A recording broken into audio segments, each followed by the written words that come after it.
The reason I'm here is because we won an award, and in our opinion, quite a prestigious one. It's not about buying it cheap and easily. Yeah, that's important. And will it actually work? Will it actually work? What followed from this was a massive program to rediscover differentiation in the market and be better, be the best at doing what we should be doing every day, which is getting people back on their feet. So we realised that we had to take this idea of being a fixer, this core insight, and make it work all the way through the organisation. And the best thing we could do was tell to people that the manual, the cultural manual if you like, that takes this fixing insight all the way through is that we want you to be on it. Just those two words. This sort of caught our eye last year in a global survey in the Harvard Business Review.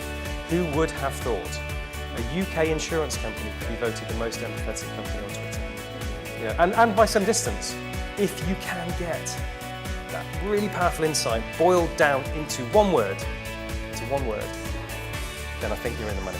So we're back into a winning streak again, rediscovering the glory of former years. Still lots to do, but it was the power of that insight which has got us this far, and hopefully will carry us forward as well. Sometimes insights don't need to be very complicated. Sometimes they are the simplest thing, but they are the most powerful insights. The whole fun and personality of the brand is really important. So stick to your roots.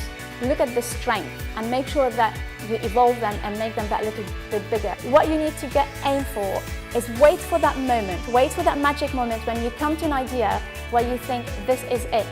This is the idea that actually works. It's right for the brand, it's right for the audience. And it's so simple that everybody gets it. Surround yourself with the right agency team. In my team, good ideas can come from anywhere. We all are one team together.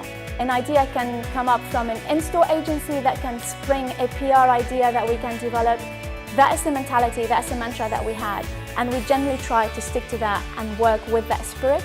And that is how the campaign became so much stronger, because everybody was chipping in, building on each other's idea and making it happen. So build that team, get your casting right basically when you're working with your agency. There was a guy on the business who I still know well who had turned around, he was a bit maverick marketer, and he said, all I ever bloody hear about is dentists. Why don't we, if they're so important and the way that works, why don't we just dip into it? We spend a fortune so that if you end up in your dentist and you sit in the chair and he says to you, how are you doing? And you say, well, I'm fine, but I've developed a bit of sensitivity. And he says, that's not a problem. All you need to do is brush with Sensodyne and keep brushing with it, you'll be fine. Single-minded, it's been about sensitive teeth and it's Sensodyne, and honestly, it hasn't altered. Consistent all the way through and then authentic at every turn. And we've stayed pretty close to that. So the guardrails on this are pretty closely looked after. But in the main, it's pretty consistent. We've grown this business now at compound 13 for 13 or 14 years. We're moving towards £1 billion. We did $1 billion in the paper we put in, but Brexit's helped. Exchange rates have helped. And there you go. And it's been pretty consistent from where we were in 2001 through to now. So the case study I'm going to talk about is Bleed for England.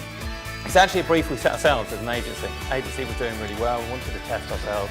And we set ourselves a challenge of how can we make people care enough about strangers to give up their time and actually part of their body, their blood. We needed to create an insight that would bring people together. You know, how were we going to convince people to care enough to actually give blood? And one of the things that we realised that really did bring people together was sport. And the takeout from rugby is actually, here are these big oafs, knocking 7 bells out of each other, yeah, sure.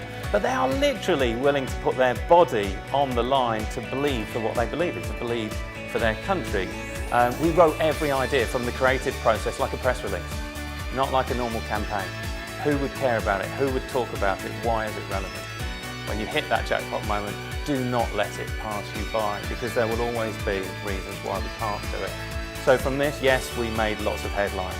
But more importantly for me, with 100,000 registrations in 77 days, the most successful campaign Give Blood had ever run, 30% increase in year-on-year registrations. Bear in mind, the year before there was no big sporting events. You can add another 25% of that. So my conclusion is this: it's easy to walk away from great ideas. I'm really proud that we didn't walk away from this one. Thanks very much.